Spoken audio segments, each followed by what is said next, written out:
آج کل جن پہ مسح کے جواز کا فتویٰ دیا جا رہا ہے، یہ رسول اللہ صلی اللہ علیہ وسلم کے دور میں تھے ہی نہیں. ایک چیز تھی نہیں تو آپ یہ کیسے کہہ سکتے ہیں کہ نبی نے اس پہ مسح کو جائز قرار دیا ہے؟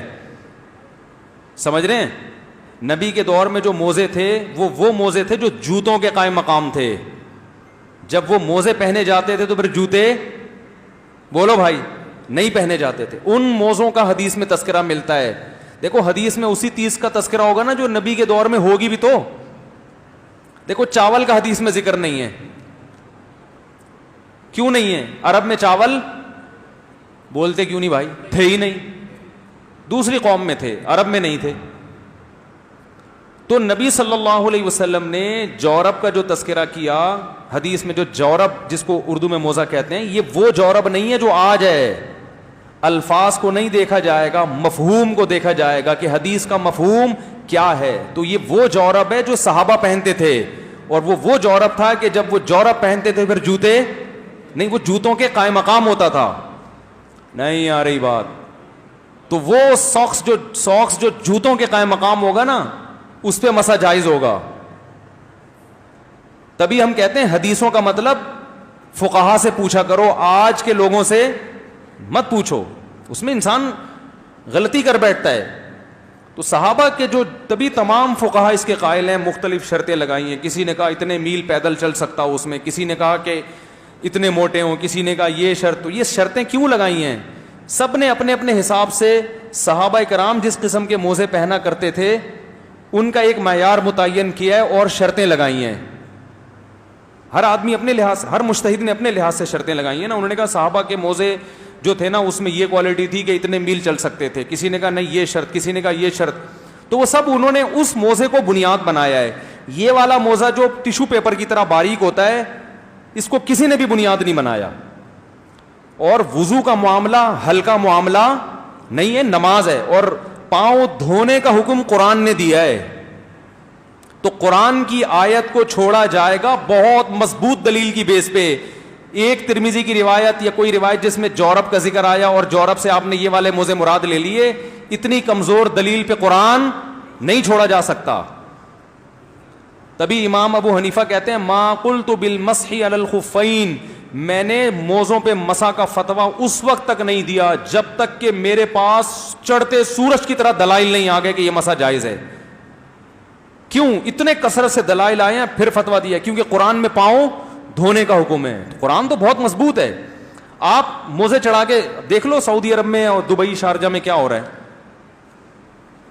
پانچوں نمازیں عام ساکس ہیں اس پہ مسح کر کر کے نمازیں پڑھ رہے ہیں. پاؤں دھونے کا حکم کہاں گیا؟ بالکل ہی شارٹ ہو گیا مارکیٹ سے. تو یہ موزوں پر کون سا، یہ پہننا بھی کوئی مشکل کام نہیں ہے، اتارنا بھی کوئی مشکل کام نہیں. اور ان موزوں میں ایک ٹینشن یہ بھی ہے، ایک مسئلہ یہ بھی ہے کہ ان موزوں کو تو پہنے پاؤں دھو سکتے ہو آپ، یہ تو اتنے ہلکے ہیں.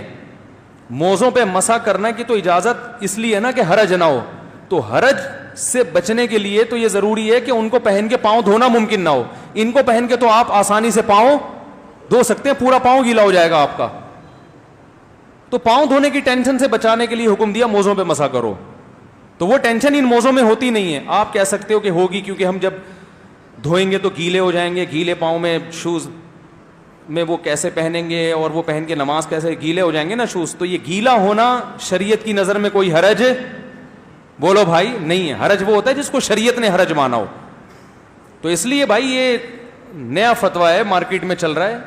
سعودیہ کے شیخ بن باز رحمہ اللہ تعالی ہمارے لیے قابل احترام تھے. ان کی ایک ذاتی رائے تھی اور یہ ابن تیمیہ رحمہ اللہ سے انہوں نے لی تھی. اور وہ پوری امت میں، کیونکہ سعودیہ کے مفتی اعظم کا فتویٰ بڑا مانا جاتا ہے، سعودیہ کے ہے نا، تو اس کے مقابلے میں تمام بڑے بڑے فقہا کو لوگوں نے چھوڑ دیا.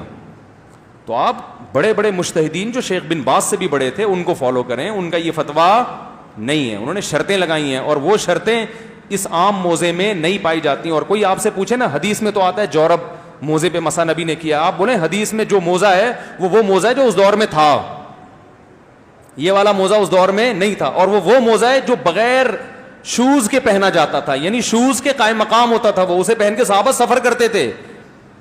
سمجھ رہے ہیں کہ نہیں سمجھ رہے ہیں؟ اس موزے کو پہن کے کوئی، یہ موزہ پہننا نہ پہننا برابر ہے. یہ ننگے پاؤں جیسا ہوتا ہے آدمی، اسے پہن کے انڈا موڑ تک نہیں جا سکتا آدمی. تو اس لیے نماز بہت اہم رکن ہے اور وضو بہت اہم. اور کیا حدیث میں آتا ہے کہ ایڑیاں ذرا سی خشک رہ گئی تھی ایک صحابی کی وضو میں, ذرا سی خشک, آپ نے فرمایا ویل للاعقاب من النار, ان ایڑیوں کے لیے جہنم کی آگ ہے. کتنی شدید وعید ہے نا حدیث میں پاؤں نہ دھونے پر, کہ ایڑی اتنی سی خوش رہ گئی تو آپ کیا وعید سنا رہے ہیں کہ آگ کی. تو اس سے پتہ چلتا ہے پاؤں دھونے کا حکم اسلام میں وضو میں معمولی حکم نہیں ہے, پورا پاؤں باقاعدہ دھونا پڑے گا. ہاں حدیث میں کثرت سے آتا ہے کہ آپ صلی اللہ علیہ وسلم نے خفین پر مسح کیا ہے. خف تو ان موزوں کو کہتے ہی نہیں ہے. ایک حدیث میں جورب ہے تو اس سے بھی خف ہی مراد ہے, یہ والے موزے مراد نہیں ہیں. تو مضبوط دلیل جب تک نہیں ہوگی قرآن کے حکم کو چھوڑا نہیں جائے گا. تو اس کو اندھی تقلید نہیں کہتے, اس کو تقلید علی وجہ البصیرہ کہتے ہیں. اندھی تقلید وہ ہے جو آپ کر رہے ہیں کہ بس بن باز کا فتویٰ آ گیا تو ساری دنیا ایک طرف. سمجھ رہے کہ نہیں سمجھ رہے؟ باقی سارے فقہا کو چھوڑ دیا آپ نے. ایک صاحب نے مجھے بتایا کہ میں سفر کر رہا تھا, کچھ عرب لوگ تھے میرے ساتھ, بڑے متشدد قسم کے عربی تھے وہ. تو نماز کے کسی مسئلے میں اختلاف ہوا سفر کے دوران, تو میں نے ان کو بتایا کہ فلاں امام ابو حنیفہ یہ کہتے ہیں, امام شافعی بھی یہ کہتے ہیں, امام احمد بھی یہ کہتے ہیں, امام مالک بھی یہ کہتے ہیں, سب یہی کہتے ہیں. تو انہوں نے کہا میں کسی کو نہیں مانتا, میں حدیث کو مانتا ہوں. یہ انہوں نے مجھے خود واقعہ سنایا, اور وہ خود بھی سعودی عرب میں پڑھے ہیں, پاکستان کے عالم نہیں ہیں وہ, سعودیہ سے پڑھے ہوئے جو مجھے واقعہ سنا رہے ہیں. کہہ رہے میری بحث ہو رہی کہ یار چاروں امام یہ کہتے ہیں, تو انہوں نے کہا میں نہیں مانتا, میں تو حدیث کو مانتا ہوں. کہہ رہے میں نے کہا کہ شیخ صالح عثیمین کا بھی یہی فتویٰ ہے سعودیہ کے. کہہ رہے فوراً مان لیا انہوں نے, اچھا ان کا بھی یہ فتویٰ ہے, پھر ٹھیک ہے. میں نے کہا یار یہ کیا بات ہوئی, وہ حدیث جس پہ شیخ صالح العثیمین فتویٰ دے دیں تو وہ تو حدیث کا فتویٰ ہے, چاروں امام فتویٰ دیں وہ حدیث کا فتویٰ نہیں ہے. تو تقلید سب کر رہے ہیں, یہ یاد رکھو. جو کہہ رہے ہیں نا میں حدیث کو مانتا ہوں ابو حنیفہ شافعی کو نہیں مانتا, او بھائی آپ حدیث کو کا لیبل لگا رہے ہو, آپ حدیث کی وہ تشریح مانتے ہو جو آپ کے مفتی نے آپ کو بتائی ہے, سمجھ رہے ہو؟ تو دوسرا مفتی بتا رہے ہیں اس کو آپ لفٹ کرانے کے لیے تیار ہو ہی نہیں. تو ہم کہتے ہیں جب عامی آدمی نے مفتی کی تقلید ہی کرنی ہے, بن باز ہو یا صالح العثیمین ہو, یہ یقیناً قابل احترام تھے ہمارے لیے, تو جب آپ نے انہی مفتیوں کی تقلید ہی کرنی ہے تو ائمہ اربعہ کی تقلید کرو, وہ زیادہ بہتر نہیں ہے کیا؟ جنہوں نے تابعین تبع تابعین کا دور دیکھا, صحابہ تابعین کو نمازیں پڑھتے ہوئے دیکھا اپنے سامنے, صحابہ تابعین اور ان کے شاگردوں کو, تو وہ زیادہ اس قابل ہے کہ ان کی تقلید کی جائے. تو اس لیے یہ عام موضوع پہ مسح اگر امام نے کیا ہے آپ کو یقین ہے اس کے پیچھے نماز نہیں ہوگی, کیونکہ نماز میں وضو بہت اہم رکن ہے اور پاؤں دھونا قرآن کا حکم ہے. تو اتنی کمزور دلائل کی بیس پہ پاؤں دھونے کے حکم کو چھوڑا نہیں جائے گا اور نماز کو خراب نہیں کیا جائے گا. بعض لوگ اس پہ یہ کہتے ہیں اس سے تو امت میں اختلاف پیدا ہوگا, امام نماز پڑھا رہے عام موضوع پہ مسح کر کے, آپ اس کے پیچھے نماز نہیں پڑھ رہے, اس سے تو مسجدوں میں جھگڑے پیدا ہوں گے. یقیناً پیدا ہوں گے, لیکن اس جھگڑے کا ذمہ دار وہ امام ہے کہ جو اپنے مسلک کو سب پہ ٹھونس رہا ہے سب کے اوپر. بھائی اس کے مسلک میں بھی عام موضوع پہ مسح کرنا جائز ہے نا, فرض تو نہیں ہے. تو وہ عام لوگوں کو فتنے سے بچانے کے لیے وہ یہ کر لے کہ یار میں جب اپنی نماز پڑھوں گا تو عام موضوع پہ مسح کروں گا, لیکن جب میں جماعت سے نماز پڑھاؤں گا تو سب کے جذبات کی رعایت کروں گا, اختلاف میں نہیں ڈالوں گا, لہذا میں عام موضوع پہ مسح نہیں کروں گا. ایسے طریقے سے نماز پڑھاؤں گا کہ سب کے نزدیک نماز ہو جائے گی. تو اگر یہ اختلاف مسجد میں پیدا ہو رہا ہے تو اس کے ذمہ دار مقتدی نہیں ہے, وہ امام ہے جو ایک بن باز کی رائے کو اٹھا کے سب پہ تھوپ رہا ہے زبردستی, ٹھیک ہے نا, وہ ذمہ دار ہے اس کا. اس لیے امام کو چاہیے کہ بھائی آپ کی اگر پھر بھی یہ رائے ہے کہ عام موضوع پہ مسح جائز ہے تو آپ اپنے طور پر اس رائے پر عمل کریں, آپ اپنی رائے زبردستی دوسروں پہ مسلط نہ کریں. آپ سمجھتے ہو کہ نہیں سمجھتے ہو؟